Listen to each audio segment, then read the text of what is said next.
Hello and welcome, everybody. I've got for you today, good friend Clive Nolan with me today to talk about the new solo project that you're doing. Welcome, Clive, to the show. Hello. Hey, it's great to have you here. Obviously, let's kind of start off from the beginning here. So the Clive Nolan brand is very wide, right? We've got a bunch of things happening. Is this considered a solo project? Would you, or what would you? I mean, it is called Clive Nolan's Songs of the Yeah, Wildlands, but yes. I haven't gone in under the guise of a project name or anything. I mean, well, at the moment, it's a one-off album. okay. Yes, so I suppose it is a solo project, although solo project in as much that I wrote it, not very much not solo in terms of what's on the album. That's for sure. You have again, wowed us with your vocalist that you seem to get, whether it's with one of your bands that your other bands or your solo work. Um, Again, and Christina is on here. Can you actually tell me who is on track 3, which I really enjoy, which is called "Crossing the Ocean"? Crossing the Ocean. Well, I know Ryan is on it Right. Okay, it's Ryan. because he's the male voice on it. There's a female male lead on that, and it's not Yeah, that's it. No, Christina. it's Gemma. Gemma. Gemma. Okay. Gemma's singing the female lead. There's a chorus. There's Ryan singing the male Right. part. Yeah, there we are.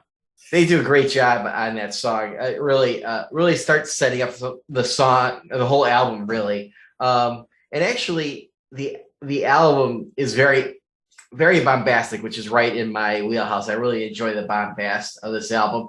And what else was I going to say? And it even seems a little bit more bombastic to me in this listen when I listen to it in preparation for this interview. So this is definitely something I think that kind of grows on you as well. It might be a little bit more complicated than I originally thought. Are there a lot of changes in these songs? A lot of time signature changes, or No, the complexity isn't so much about time signature changes. The complexity isn't on the surface. You're right. The complexity is further down. right? There's a lot of sub rhythms and all sorts of different combinations of rhythms going. It's very much to do with the rhythm of the piece. Right. The harmonies I kept very simple. I wanted them to have that kind of modality because obviously we're trying to recreate this whole Viking thing. So I didn't want to be, I didn't want to start going kind of chromatic and such like. So it was actually a whole new discipline that I had to kind of embrace to write this album in the first place. Yes, comes, well, I don't know if complexity is even the right word, but there is quite a lot of depth. There's a lot going down. Yeah. If you take away the layers, there's an awful lot going down. In terms of the rhythmic elements and also the melodic and the harmonic elements that are working their way down. And I said to Carl, who mixed the album, Carl Groom, when I sort of started giving him all the material, I said, this more than any album I've ever done is going to be like trying to 2 pints into a 1 pint glass. There's such a lot in there, and to try and make the space for everything. So I think he did a fantastic job doing precisely that. Actually. Right. And let's unpack that a little bit, because I think that this had started, we talked about this album early days. I had a rough cut of it originally. And it was, I think we said that this was based on what we perceived that the music of Beowulf's era would be. And we don't really have good examples of that? Okay. Not exactly. Okay. Basically, it all began with I decided, well, actually, it goes right back to kind of make you understand this. Right. This is another thing, it works in layers. I had always intended to write a third Alchemy musical. So I've written Alchemy, I've written King's Ransom, and at some point I wanted to do the third one. At that particular moment, I had a storyline which included part of the story taking place in Norway, because I've been doing a lot of work with a bunch of Norwegians. So I thought it'd be nice to kind of take the story over there. It'd be kind of fun. And then I thought, off the back of that, I thought, well, wouldn't it be good if I gave it a sort of, the Scandinavian feel? And then I started thinking, well, actually better give it a Viking feel. Right. So I did, just for the sake of argument, about 3 years or so ago, I wrote one song, which was like the Baddies' main song. And I wanted to kind of do this whole Viking thing with it. So I went online and I looked up Viking music. and I looked up various bands like Wardruna, Danheim and such like, and I discovered some interesting things. I mean, first of all, nobody knows what Viking music sounds like. Right. That's the start of a 10. Right. Based on the instruments that have been dug up. So you've got a lot of what they might call Viking bands over in Scandinavia, and they're all kind of recreating their own sort of interpretation, I suppose, of Viking music. It's obviously, it's a lot of the time it's very sort of rhythmically driven. A lot of the time it's quite martial, but there was very much a sort of romantic side to the Viking thing, apparently, as well. So I thought, well, that's great. I'll look at these instruments and then I'll interpret the idea myself. So that was my starting point. And once I'd written the song, I enjoyed it so much. I thought, I've got to do an album of this. So I kind of left the musical to one side and I decided to kind of move forward on this. And my next thing was, I thought, well, I've got to be careful here because, you know, one of these modern day things nowadays is cultural appropriation. Mm-hmm. I didn't want to be accused of sort of just, you know, stamping my feet into the world of Vikings, but, you know, living in England. But of course, it occurred to me that our oldest written poem that exists in England is Beowulf, which was written down on paper at about 1000 AD, possibly a little bit earlier. So it's about 1,000 or so years old. And I thought, well, this is great because it's an English story, but it's about a Viking. So I've kind of got myself covered, hopefully, on that one. Yeah. So that was what I decided to do. And obviously I knew I'm aware of the story of Beowulf from my own sort of experience of education and doing my sort of English A-level and whatever. And obviously a lot of fans would know a little bit about it because they probably heard the Marillion sort of end of things with Grendel and what have you. But of course, It's a much bigger story than that. It's a saga. And I wanted to do the whole saga. So that's what became the sort of aim with this. And then one other layer that I really wanted to keep straight away before I wrote a single note of this, I already knew I wanted it to be like a sort of an oratorio. I wanted it to have that orchestra and the Viking instruments, as I call them, although a lot of them aren't.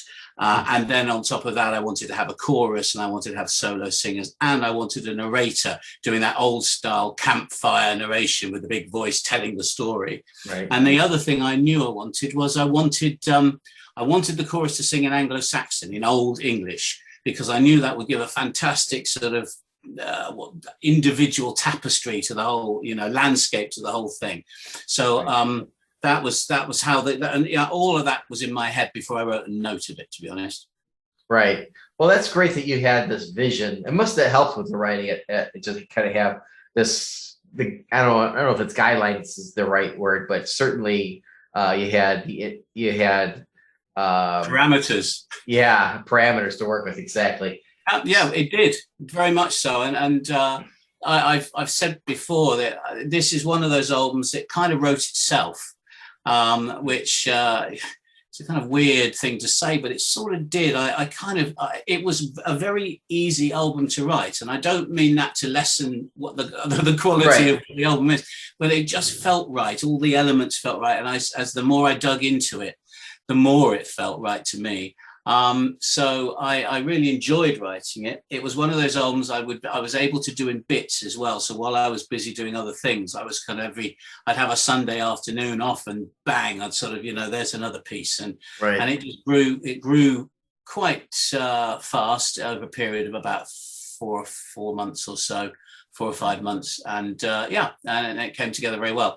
And one of the interesting things was I had to find myself a medieval expert, Christopher Monk, very aptly named actually, and because I needed somebody who could actually translate and speak Anglo-Saxon, medieval English. So that was a very interesting sort of journey to take down that particular route as well. Right, and so.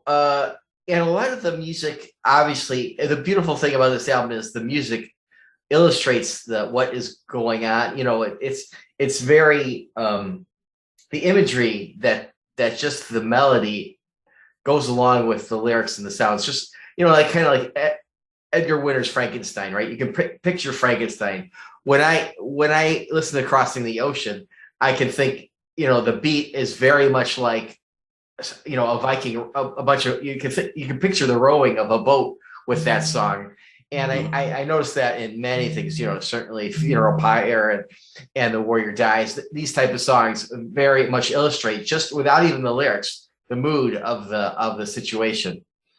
And is there anywhere in the album that maybe most represents the music of the era? Is there like one point that maybe this is the most Viking like thing on Well, here? I think in many ways some of the more instrumental sections. So you've got a piece called Celebration, Right. and you've got another piece which does have like a vocal in it, but it's called Journey.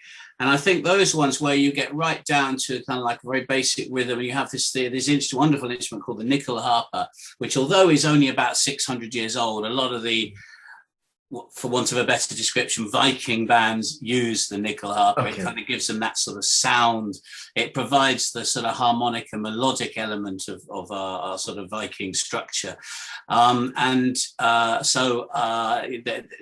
one is, a lot of these pieces when you can really hear that nickel harper working, and you've got the sort of frame drums and the shaman drums kind of working around it, and you've got quite a simple vocal line or lead line played on some, sort of primitive wind instrument. I think that's when you're kind of really hearing the slightly more raw side of the Viking thing, or my interpretation of it. So right. I always knew when I decided to do this that my interpretation would be slightly more cinematic. That's how I kind of, if you listen to Wardruna or Danheim, they're kind of much more organic, really, and brilliant at what they do as well. It's fantastic. But I knew I didn't want to kind of recreate what they were doing, so I went about it in a slightly different way, really. Right. Okay. Well, that's great. I saw you with a CD. I think that's a good, maybe that's a good segue, because the production values of the physical media look outstanding. I just have the press release, but it looks like, in the header, I see 4 different color CDs. Is that possible? Well, what you've got, initially you've got your basics CD, right, and that is a digipack with a single album in there, and that is the album, basically. Right. And in there, you've also got a very nice booklet with all the lyrics. I think it's important that people can see as well. Right. And then the sort of the jewel in the crown, as far as I'm concerned, is what they call the earbook, which is this big digital package here. And you've got some fantastic artwork in there. You've got the 4 discs at the back, which basically consist of the main album. You've got an instrumental version of the album, and I always stress it. That's not a karaoke version. I have re-instrumentalized. I've replaced all the vocals I've not just left it. So there's an instrument that does the vocal line. Is that what you're talking about? If you like, yes. Yeah, many instruments. So it's been recreated for an instrumental version. And then these 2 discs here, one's Blu-ray and one is DVD. So it's the same thing, and it's basically a kind of a 1 hour and 20-minute documentary, and it is a really well done one by Neil Monaghan, the director, who's hoping to do Alchemy as a movie, and he's done a great job putting that together. But this is a lovely package. I mean, you've got fantastic artwork, all the information, again, all the lyrics, and then on top of that, you've got 2 vinyl packages. One is just black vinyl, so it's straight down the line, double album, black vinyl, what have you. And then the other one is, the original version was red vinyl. So you had your gatefold, and in here you had your 2 albums with marbled, as they call it, marbled red vinyl. Yeah. And then is it slightly transparent, or is it opaque? It is transparent. Yeah, okay. But with texture. And then obviously you had a book even bigger than the earbook. You have the book. Nice. But they've sold out of that pressing. Okay. So what they decided to do is do another color. So what we have, this was, I expect they described it as blood red, but the next one is cavern green. Okay. To go with more the Grendel end of things. So you've got lots of different formats, and I have to say the quality of these is fantastic. We had to wait Because I mean, it was supposed to come out in May, and in the end, it came out at the beginning of September. But I have to say, for my feeling, it was worth waiting for, because this is probably the best quality thing we've ever done. Yeah. Can you give a shout out to the? Did you have a different label or people that kind of put this together, help you put this together? I thought I saw it. Yeah, absolutely. It wouldn't have happened without the Norwegian. I mean, this is very much an Anglo-Norwegian cooperation. And the record label is called Crime Records, but they've worked in association with another group called We Love Rock. Yes, that's what I saw on the yeah, and they worked together to make this possible, and they've done a fantastic job doing it. I mean, obviously they had to put a fair bit of budget behind this. I was really impressed with the fact that they did put the budget behind it, and but it's been selling pretty well, so I think they're very happy. So yeah, that's big, and the whole cast is made up. I mean, you've got Norwegian musicians, English musicians, you've got Norwegian singers, English singers. It's a lovely mixture, and very much a cooperation between the two countries. Yeah, no, that's great. That's great to see. And, in a day where download is, certainly the wave of the future, it's great to see the investment in the physical media, because that's a great way to keep the physical media alive, by giving them, the booklets and the lyrics and the special pressings and things. So that's quite outstanding. So let me ask you this. This is kind of a timely question, because vinyl at this point is so far behind. And it took me, I just got a vinyl in yesterday. It took me 10 months to get that vinyl. When do you think the next pressing will be out? Is it as those type? Well, no, I think the next pressing will be out pretty soon. Now that we're sort of in the loop. Right. I don't. And you had the test pressing already. So they had. You wouldn't have to. Yes, that's all been done in Norway. Yeah, I haven't got to worry about that. Right. The test pressing's done, so it's really just a question of repressing it with a different color. Right. That'd be fine. I mean, I know they've sold out of the CD, so I'm waiting. This is the only one I've got. I'm waiting to get some more of these. They've sold out of these, so they're repressing these. They are close to selling out of the earbook, and they have sold out of the red vinyl. And I think they might have nearly sold out of the black one. So there's a lot of repressing to do, which is fantastic. Like I said, the record company are very pleased with that, and so am I. Yeah.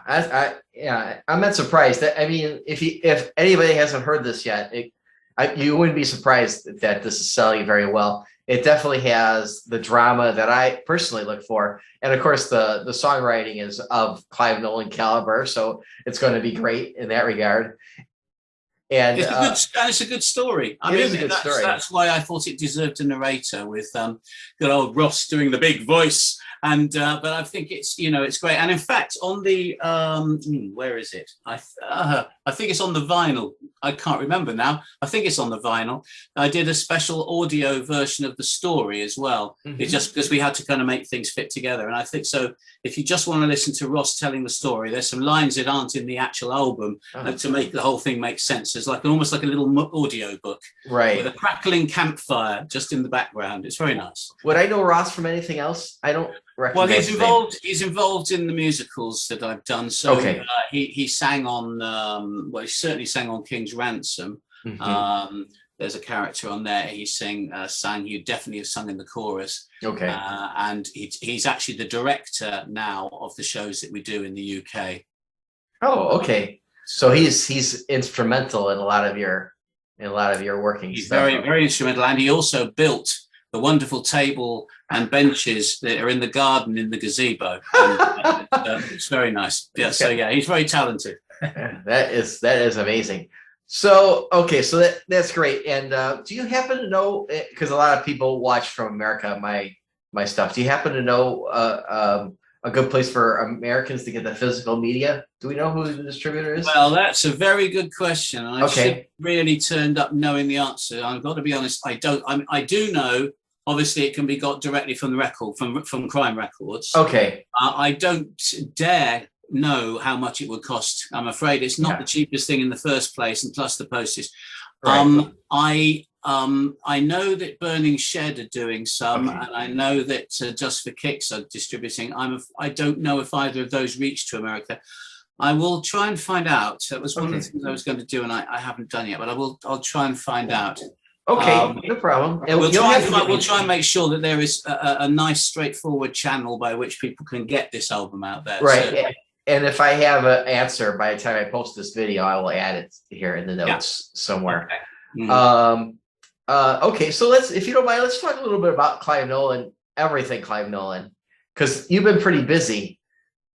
Yeah. Well, I mean, it's funny, really, because where were we? February, March last year, when the pandemic was really kicking in, I was halfway through a tour with Pendragon, and we got cancelled. And we had a race for the borders as all the different countries were closing their borders. It was quite tight. And we made it back to England in a few days. Well, about a week later, I think they locked us down in England. And I was faced with that sort of thought that, well, certainly for the rest of that year, and actually it's happened for the rest of this year as well, that I was going to lose the majority of my earnings because that was all touring.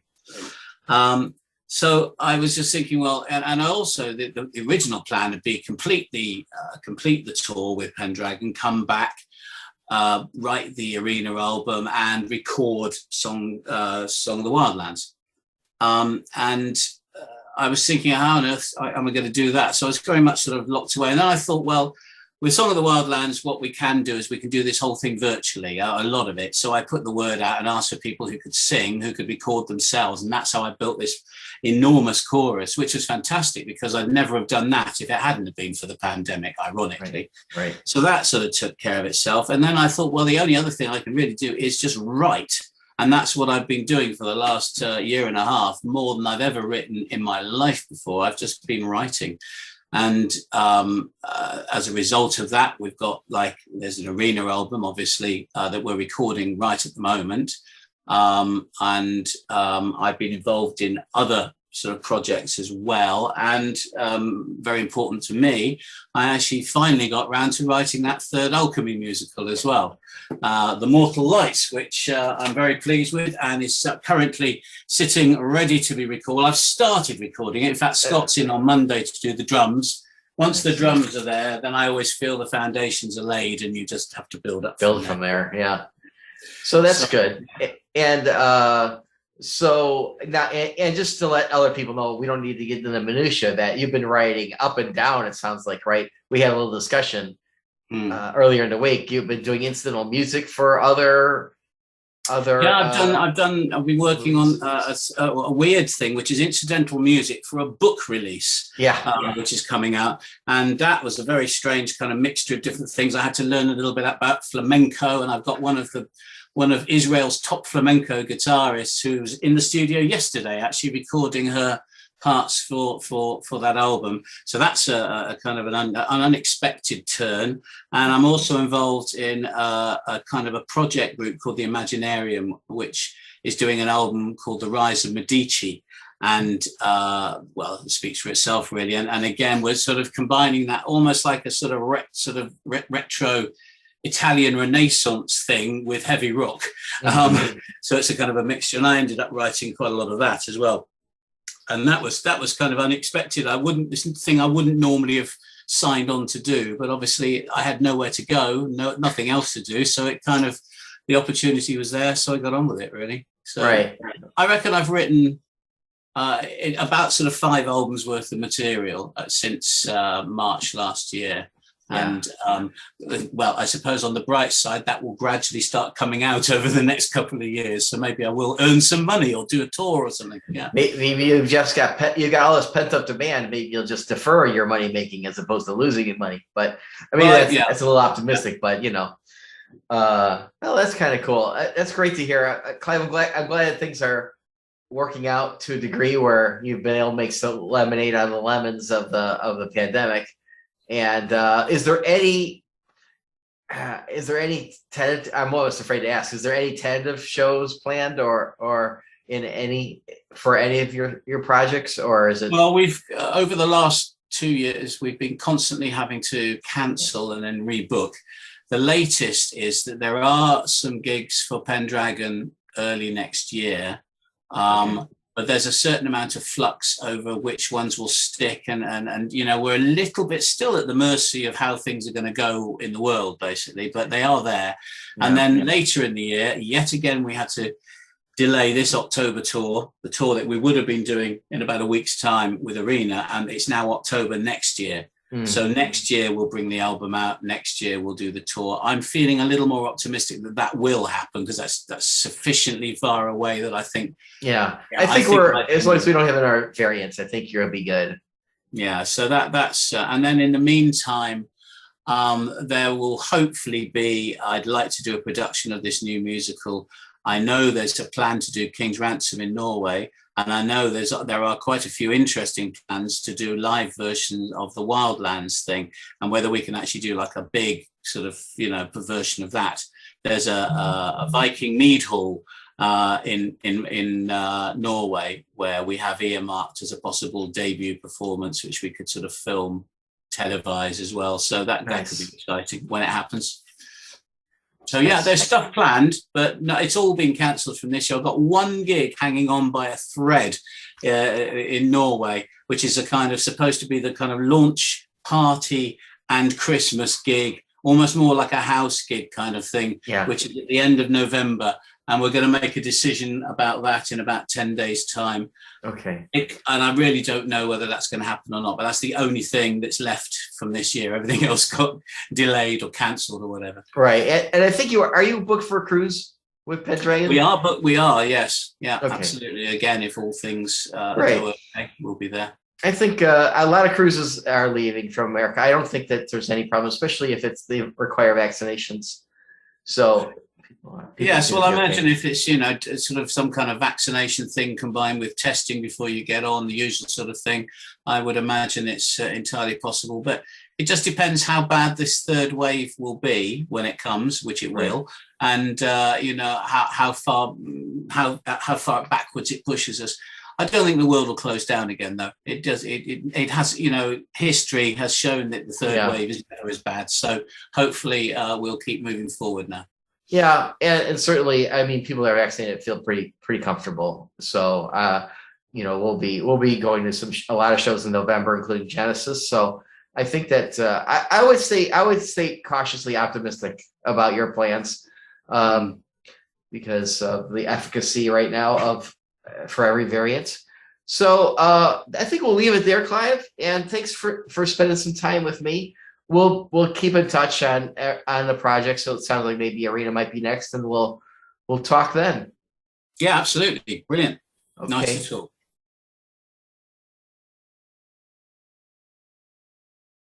Did you have those singers on the early draft of it? Because the singers on there are outstanding. If you want to give a shout out to the two guys there. Yeah, when I do albums, and this has been the same now for probably 20 years or so, whenever I do albums, I always do a demo version of the album, but a lot of what's in the demo will remain on the main album. You know, it's a kind of a building process, but I actually do all the vocals, believe it or not. The sopranos, the altos, the bass, the tenors, the leads, the chorus. I do absolutely everything. I could play you some of the demos, you'd understand. And the people who work with me, they've got used to it. They don't even laugh anymore. It's very Monty Python when I'm sort of singing up there. I always say, well, ignore the Monty Python vocals, because basically all I'm doing is giving you the melody line, and you know what you've got to do. So I think Gemma suffers the most for that, because obviously she's kind of lead soprano, and me doing soprano is not a pretty thing. But nevertheless, I do all the vocals, I do all the chorus, I multi-track the chorus. So when I present the people the song and say, well, this is where we're headed. So like when I played my friends the original demo of Crossing the Ocean, it was all me just hammering away in different vocals. But it works, you know. I know where I want it to go. I know how I want it to sound. And then really the singers can just pick up from there and, you know, use their own talents to kind of hopefully make it sound better than my Monty Python impersonations.